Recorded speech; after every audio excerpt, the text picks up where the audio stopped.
जय भीम, नमो बुद्धाय। मैं आपकी सबकी चहेती गायिका दीदी अंजलि भारती। 3-4 दिन पहले मैंने एक वीडियो अपलोड किया था फेसबुक पे। वो मनुवादियों के ही कमेंट का जवाब दिया था। 400-500 कमेंट्स है। तो मुझे सब मेरे भाइयों ने कहा है कि दीदी आप इन मनुवादियों का टेंशन मत लीजिए, ऐसे लोगों को इग्नोर करते जाइए। ऐसे लोगों को मतलब टाइम देना और इनके कमेंट का जवाब देना अपने इतने खाली पीली नहीं। और मैं सही में नहीं हूँ खाली। मेरे को यूट्यूब पे फेसबुक पे इतने सारे कमेंट करते हैं लोग, तो ये देखने के लिए मुझे फुर्सत नहीं है। बट हाँ, जब भी मुझे वक्त मिलता है तो जो मेरे अपने होते हैं, जो मेरे भाई है, मेरे दोस्त है, मुझे चाहने वाले हैं, तो मैं इन सभी की जब भी मुझे वक्त मिलता है तो मैं इनकी कमेंट्स जरूर पढ़ती हूँ। हाँ, ये बात अलग है कि मैं आप लोगों का जवाब नहीं दे पाती हूँ, बट जब वो पढ़ती हूँ तो बड़ा सुकून मिलता है, बड़ा अच्छा लगता है कि आज भी मुझे मेरे भाई, मेरे दोस्त, मेरे चाहने वाले बहुत चाहते हैं। आप लोग हैं इसलिए आज अंजलि भारती है, तो इसके लिए बहुत बहुत शुक्रिया। बस मैं एक मेन मुद्दे पे आती हूँ कि अभी जो मैंने वो वीडियो डाला था तो उसमें ये कहा था मैंने कि मुझे कुछ लोगों ने कहा कि भाई तुम संभाजी नगर नहीं बोल रहे, औरंगाबाद बोल रहे हो, क्योंकि उसको बरसों से नहीं हमारे पूर्वजों से औरंगाबाद ही कहते आ रहे हैं। तो मेरे मुंह में संभाजी नगर नहीं आया, औरंगाबाद ही आया है।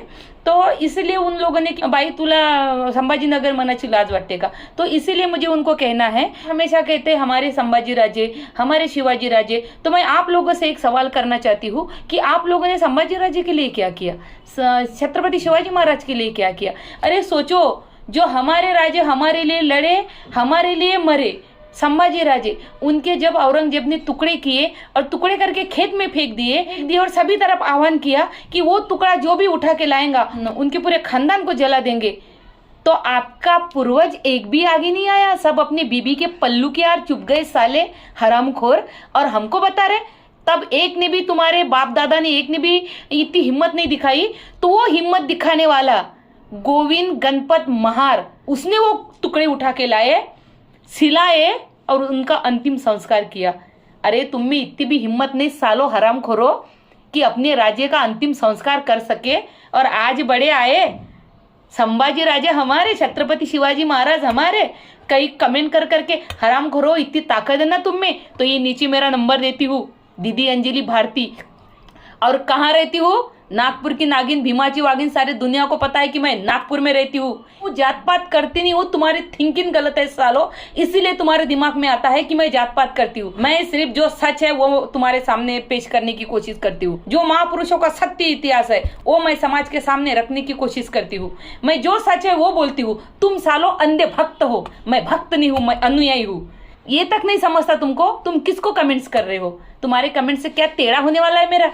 मुझे कितने सारे धमकी के फोन आते हैं, मुझे कितने सारे धमकी के कमेंट्स आते हैं कि हम इसका ऐसा करेंगे, हम उसका वैसा करेंगे। कोई ऐसा आता तो जहाँ भी देखेंगे वहां तेरा मर्डर करेंगे। अरे मैं तुम्हारे मर्डर विडर को डरने वाली हूँ क्या? सोचो, महाराष्ट्र में नहीं तो पूरे भारत में घूमती हूँ मैं। यूपी, बिहार, मध्य प्रदेश, आंध्रा, कर्नाटक, छत्तीसगढ़, कोकण, सभी तरफ घूमती हूँ। कोई मेरा बाल भी बांका नहीं कर पाता है, क्योंकि ये भीम की शेरनी है। ये जय भीम वाले कभी किसी को छेड़ती नहीं है। और माँ कसम, हमको किसी ने छेड़ा ना, माँ कसम ये किसी को छोड़ती नहीं है। तो मेरी रिक्वेस्ट है आपसे, कमेंट्स मत कीजिए। हिम्मत है, अपने माँ का दूध पिए हो, अपने बाप की सच्ची औलाद हो, तो नीचे नंबर दिया है, नीचे कॉल कीजिए, कॉल। ये देख रहे हैं सभी मेरे भाइयों को, मेरे चाहने वालों को। मुझे मालूम है कि आप लोग मुझे बहुत चाहते हैं। अभी इसके बाद मैं इन लोगों का कमेंट का जवाब नहीं दूंगी। जो भी मेरे वीडियो आएंगे सिर्फ मेरे चाहने वालों के लिए आएंगे। तो इसीलिए मेरे जितने भी चाहने वाले सभी को बहुत बहुत शुक्रिया, बहुत बहुत धन्यवाद। आप मुझे ऐसा ही प्यार करते रहिए। मैं ऐसे नए नए वीडियो, नए नए सॉन्ग, नया नया प्रबोधन, नए नए सॉन्ग, नए नए वीडियो आपके लिए लेते आऊँगी। और एक मिनट, मुझे एक विषय याद आया, मैं बहुत ही अच्छे विषय आपके सामने बता रही हूँ। शायद ये मनुवादी भी अगर मेरा सब कुछ सुनते तो ये भी सुने कि आप जो डॉक्टर बाबा साहब अम्बेडकर और छत्रपति शिवाजी महाराज को अलग जो बताते हैं, जो अलग अलग बताते हैं, तो उनको बताना चाहती हूँ कि छत्रपति शिवाजी महाराज का जो जमाना था, उस जमाने में हिंदू ये शब्द अस्तित्व में नहीं था। इसीलिए छत्रपति शिवाजी महाराज कभी हिंदू राष्ट्र के लिए लड़े नहीं, क्योंकि लड़ने के लिए वो शब्द अस्तित्व में होना जरूरी होता है।